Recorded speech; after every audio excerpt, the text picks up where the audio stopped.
There's a quiet fear that creeps in for a lot of people when early retirement starts to feel possible.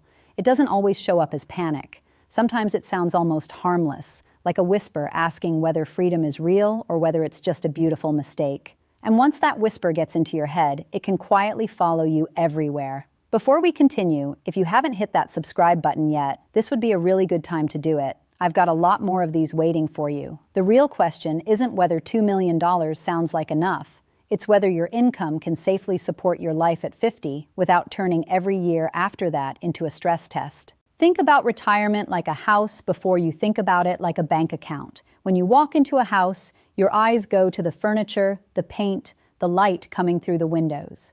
That is what most people do with retirement too.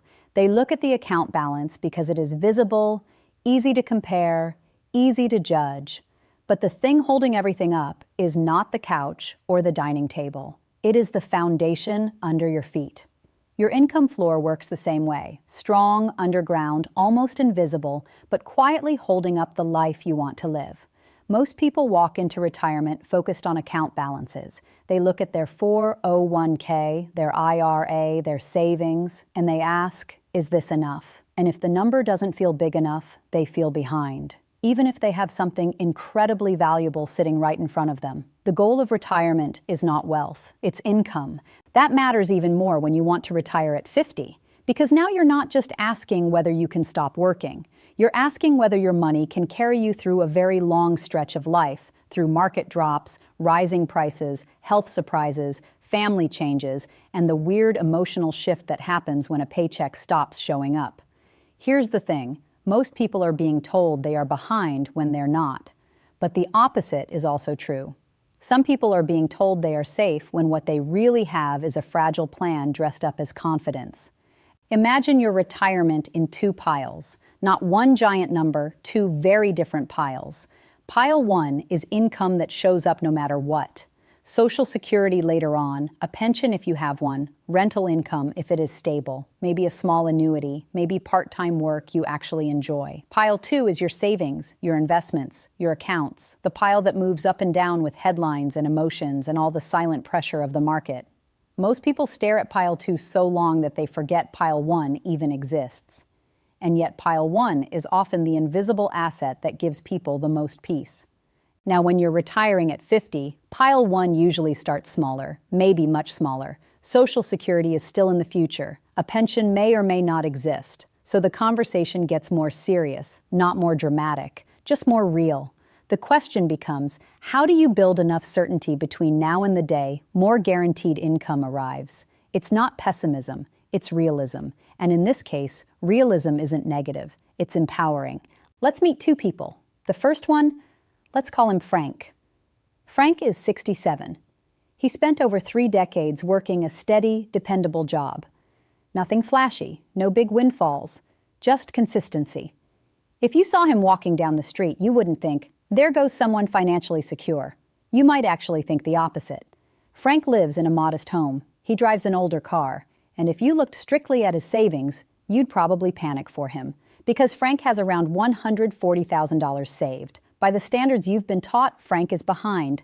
But here's what you don't see when you only look at that number. Frank has a monthly pension. He has Social Security income. His home is fully paid off. Every single month, without touching his savings, money shows up, consistently, predictably. Frank is not struggling. Frank is not stressed. Frank is living a life that works. He may already have what people with millions are searching for. Now let's meet Gary. Gary did everything right, at least according to the rules he was given. He saved aggressively. He invested diligently. He followed the benchmarks. And today, Gary has $800,000 saved. On paper, Gary is a success story, but Gary doesn't feel like one. Gary still has a mortgage. Gary doesn't have a pension. Gary relies heavily on his investment account to fund his life. Every market fluctuation feels personal. Gary has more money than Frank, but less peace. It's not about who has more saved. It's about who has more certainty. Now bring that idea into your situation. Maybe you're 50. Maybe you're close. Maybe you have $2 million and you're wondering if spending $120,000 a year is responsible or reckless. On the surface, that sounds like a huge number and a simple question. But here's where it gets real. That spending level is not just about math. It's about timing, taxes, flexibility, inflation, and what kind of life you are actually trying to fund. Here's a question. If you had to choose between more money or more certainty, which would it be? Keep that in your head as we go. Think of $2 million like a large water tank sitting behind your house. It looks impressive. It feels like safety, but a tank alone doesn't tell you how long your water lasts. That depends on the size of the pipe leaving the tank, whether rain refills it, whether there are leaks you don't notice, and how many dry seasons you have to survive. Retiring at 50 and spending $120,000 a year means your tank has to work hard before outside water starts helping. That's why the first danger is not always overspending in a dramatic way. It's the quiet assumption that a big tank makes the system simple. If you pull $120,000 from $2 million, you're taking about 6% in the early years, before taxes and before the market has its say. That does not automatically mean disaster, but it should make you slow down. There is a quiet lie in retirement planning that says a single percentage can make the decision for you. It can't. A withdrawal rate is a starting point, not a promise. What matters is what your life costs, how flexible you are, what income shows up later, and what happens if the market turns ugly right after you leave work. Think of the market like an elevator in a tall building. If you're still working, the elevator moving up and down is annoying, but you can wait. You still have a paycheck. You are still adding money. Time is on your side. But if you retire early, step into that elevator, and then start carrying boxes out of it every month, a sudden drop feels different. Now you are removing pieces of your plan while it is already sinking. That is called sequence of returns risk, but forget the term if it sounds technical. What it really means is bad timing can do damage fast when withdrawals begin early. This is why early retirement with $2 million is not simply a yes or no question. It is a structure question. It is a design question. Can you build a plan that survives rough years without forcing you to abandon the life you retired for? Numbers matter, but how you feel about those numbers, that matters just as much. If every dip makes you feel sick, your plan may be mathematically possible and emotionally unbearable. Now listen, a lot of people hear $2 million and place it among untouchable wealth. They think, if I had that, I would never worry again. But money doesn't work like that. $2 million without a system can quietly erode. $2 million with a system can create freedom. That is why the title number matters less than the cash flow story beneath it. Imagine walking onto a car lot. Every vehicle has a sticker price. Bold, official, intimidating. It looks final, non-negotiable. But if you've ever bought a car, you already know the truth. Nobody pays the sticker. There are hidden discounts, dealer incentives, timing advantages, negotiation room. The real price is almost always lower. But the sticker exists to anchor your expectations, to make you feel like anything below it is a win, even if you're still overpaying. Now take that exact same system and apply it to retirement. That giant number people throw around, the amount you're supposedly supposed to have before you feel safe, that is your sticker price. You are not behind. In fact, you may already be standing on one of the strongest financial foundations available today. But if you're trying to retire at 50, you do need to be honest about one thing. Your foundation may still be curing. It may be strong, but it may need a few supports before you put the whole house on top of it. Think of Social Security like a faucet. Behind that faucet is a pipe, one you've been filling your entire working life. Every paycheck, every tax contribution, it all builds pressure in that pipe. Now here's how it works. The longer you wait to turn the faucet on, the stronger the pressure becomes. Wait until 70, the flow is powerful. Turn it on at 62, the flow is lighter. But here's the part most people don't think about. That faucet belongs to you. You paid into it. And if you wait too long to turn it on, some of that water never reaches you. It just stays in the pipe, unused, gone.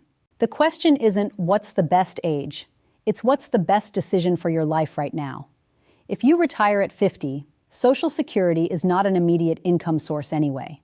It is a future support beam. But deciding when you might claim it later affects how much strain your portfolio absorbs in the years before and after. Some people delay on purpose because they want a stronger income floor later. Some claim earlier because health, work options, marriage, or simple peace of mind make that the better choice. The real mistake is treating the decision like a badge of intelligence instead of a tool. Quick question. Have you ever felt guilty about spending money in retirement?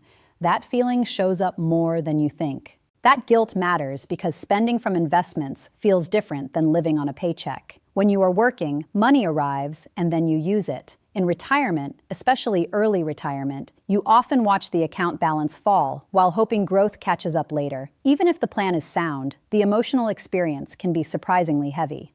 Some people retire with enough and still live as if they are one mistake away from collapse. Others spend freely because the balance looks large and only later realize the invisible leaks were there all along. One of the biggest leaks is inflation, the silent eroder. Think of inflation like rust under the paint on a truck. At first, everything still looks fine. The shape is the same. The doors open. The engine runs. But invisibly, steadily, something is wearing away the value of what you have. A $120,000 lifestyle at 50 will not stay a $120,000 lifestyle forever. Groceries rise, insurance rises, travel costs rise, property taxes creep upward. Healthcare doesn't just creep, it sometimes jumps. If you ignore that, your plan may look safe today and strained later. Now here's the good news. Inflation does not mean early retirement is impossible. It means you need flexibility built into the design. Maybe 120,000 is your comfortable year, not your locked year. Maybe some expenses are essential and some are adjustable. Maybe travel can shrink for a year after a bad market. Maybe a side income appears for a season. The stronger your flexibility, the safer your plan becomes.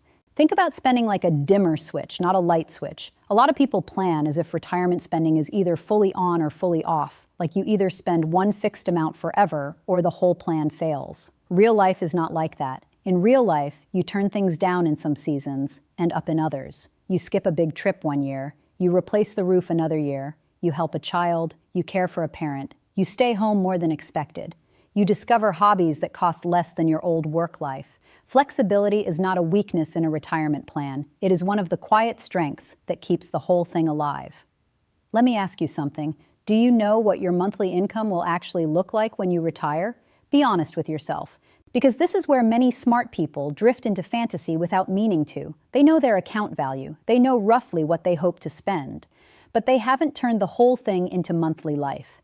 They haven't asked, after taxes, after insurance, after housing, after the boring bills that never go away, what will this actually feel like on a Tuesday in March? Not on vacation, not in a spreadsheet, in life. And most people underestimate expenses by a lot. Not because they are careless, because some costs are sneaky. Work clothes go away, yes. Commuting may shrink, yes. But free time creates spending too.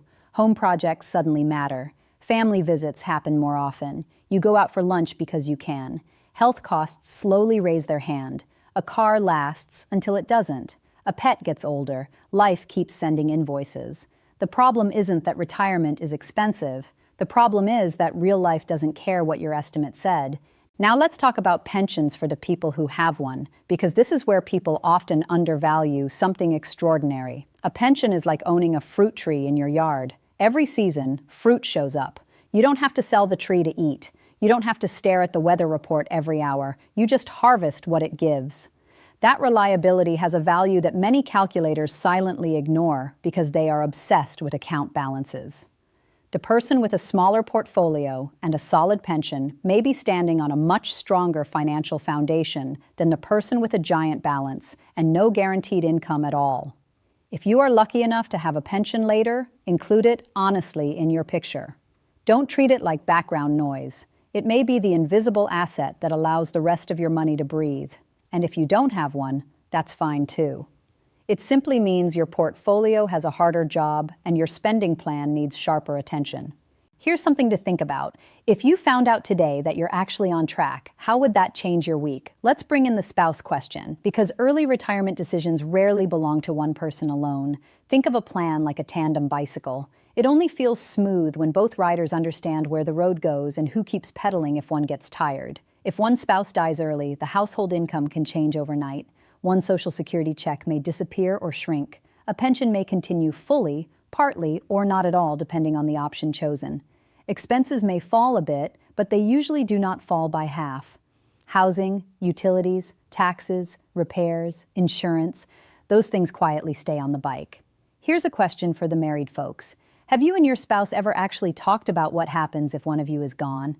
That conversation is not dark. It is loving. It is one of the most practical forms of care you can offer each other. Because a survivor plan is not just about death. It is about stability. It is about making sure the person left behind is not forced into bad decisions while grieving. If retiring at 50 depends heavily on one account and one confident story, you need to ask how that story changes when life stops cooperating. This is also where Social Security claiming becomes more personal. In many marriages, the higher earner's benefit matters beyond their own lifetime because it can shape the surviving spouse's income later. So again, the question isn't what's the best age, it's what's the best decision for your life right now, your health, your gap, your marriage, and your future risks. Now, there is another quiet lie that creeps into these conversations. It says if a calculator produces a clean answer, the decision must be clear. But calculators are like weather apps. Helpful? Yes. Final? No. They give you a picture based on assumptions, and assumptions can quietly fall apart when life gets messy.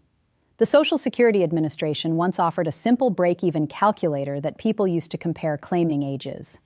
Eventually, it disappeared because too many people were using it the wrong way, as if one crossing point on a chart could decide a deeply personal choice. That tells you something important. Even official tools can be misused when people want certainty from a place where only judgment will do.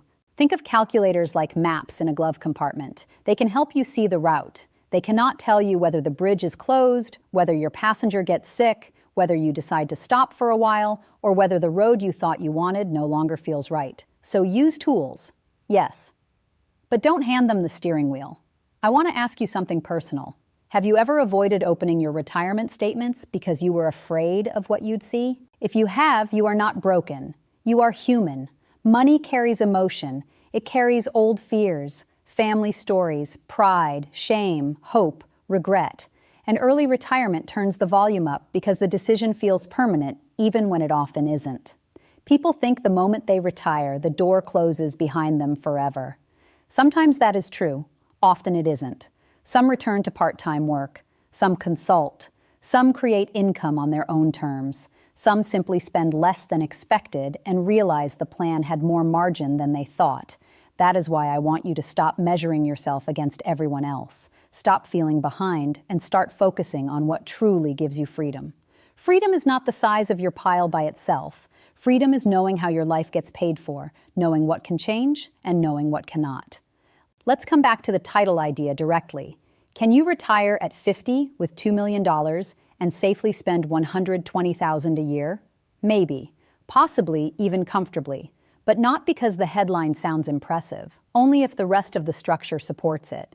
If your spending is truly $120,000 after taxes, if you will not receive meaningful guaranteed income for many years, if you have a large mortgage, if health coverage is expensive, if you are rigid about lifestyle, and if your plan depends on strong market returns right away, then the answer gets shaky fast. On the other hand, if that spending includes optional items you could trim, if you can generate some income later if needed, if your fixed costs are low, if you understand taxes, if you have a bridge plan to Social Security, and if your mindset can tolerate flexibility, the answer gets stronger. Think of your plan like a bridge over a long river. The river is the gap between 50 and the age when other income sources begin to help more. The length of the bridge matters. The materials matter. The weather matters. But so does the weight you're putting on it. $120,000 a year might be a light load for one household and a heavy load for another. Same bridge length, different stress. What do you think? Are most people actually behind on retirement, or are they just measuring it wrong? And while we're being honest, early retirement at 50 also comes with a lifestyle identity shift people don't talk about enough. Work gives structure. Work gives social contact. Work gives you a role. When that disappears, some people spend more simply because they are trying to fill the space. More travel, more shopping, more random projects, more treats, because every day feels like a reward. That doesn't mean joy is bad. It means unmanaged freedom can become expensive. Healthcare deserves special attention too, especially before Medicare arrives. Think of it like the part of the road with the hidden potholes. You may know the route, but the bumps still hit hard if you are not prepared. Premiums, deductibles, out-of-pocket limits, prescriptions, dental, vision, long-term possibilities. These things can quietly chip away at a plan that looked smooth on paper. Early retirees sometimes focus so hard on investment returns that they underweight the cost of simply staying insured. Here's something I get asked all the time. Is it better to save more or guarantee more income? What do you think? My answer is that both matter, but guaranteed income changes how safe spending feels. A dollar from a pension or a strong Social Security check often carries more emotional power than a dollar sitting in a volatile account because it arrives without asking the market for permission. That doesn't make investments bad. It means certainty has a special value, especially later in life. And this brings us back to Frank and Gary. Frank's peace didn't come from showing off a giant number. It came from the fact that his basic life was already funded. Gary's anxiety didn't come from being poor. It came from the fact that everything depended on pile two. When people say they want enough to retire, what they often mean is they want enough certainty to breathe. You may already have what people with millions are searching for. Or if you're at 50 with 2 million, you may be very close. But only if you stop using someone else's sticker price and start measuring your own bridge, your own gap, your own floor, your own leaks, and your own flexibility. Now listen carefully, because this part matters. Safe spending is not one fixed number for the rest of your life. It is a relationship. It is the relationship between what you need, what you want, what the market does, what guaranteed income will do later, and how willing you are to adapt when conditions change. The people who do best in retirement are not always the ones with the most. They are often the ones who see clearly and adjust early. Quick check. Do you know your full retirement age for Social Security? Most people don't. COLA adjustments help too, but let's be careful. Cost of living increases are like a jacket in cold weather. Helpful, absolutely, but not always thick enough for the storm you actually get. They can soften inflation. They do not erase it. The same goes for any pension increase if you have one. Count it, appreciate it, but don't pretend it makes rising costs disappear. I want to know, have you ever felt like you were doing everything right but still felt behind? You are not alone. That feeling often comes from chasing generic benchmarks that were never designed around your actual life. Someone says you need a certain amount. Someone else says never retire before a certain age. Another voice tells you claiming Social Security early is foolish no matter what. A different voice says delaying is always best. And under all that noise, your own situation gets drowned out. That's the quiet lie sitting at the center of so much retirement advice. It sounds responsible. It even sounds wise, but it quietly erodes your ability to think clearly. You don't need perfection to have a successful retirement. You need clarity. Clarity about your expenses, clarity about your income floor, clarity about the years before guaranteed income begins, clarity about your flexibility, clarity about the role work might still play, clarity about your spouse, your health, your taxes, and the emotional weight of uncertainty, clarity about how much joy your plan can hold without turning every ordinary market swing into fear. Here's what I want you to do. Start by figuring out your income floor. What money is coming in every month, no matter what, now or later. Maybe that's future Social Security, maybe a pension, maybe stable rental income, maybe part-time work you know you could do if needed. That number matters more than you've been told. Then look at your real expenses, not what you guess, but what your life actually costs. Housing, food, healthcare, travel, gifts, repairs, taxes, the life you truly live. After that, find the gap. What part of your spending must come from savings, and for how many years before other income arrives? Once you know that, build breathing room, not a fantasy number, a buffer, a margin for bad markets, higher costs, and normal life surprises. If the system only rewards you with almost enough, you will spend your entire life chasing more. But if you understand your numbers, if you build your income, if you define your life on your terms, you don't chase anymore. You decide. And that's the shift from fear to clarity, from chasing to choosing, from not enough to enough. If this video made you think differently about your retirement, subscribe. The next one goes even deeper.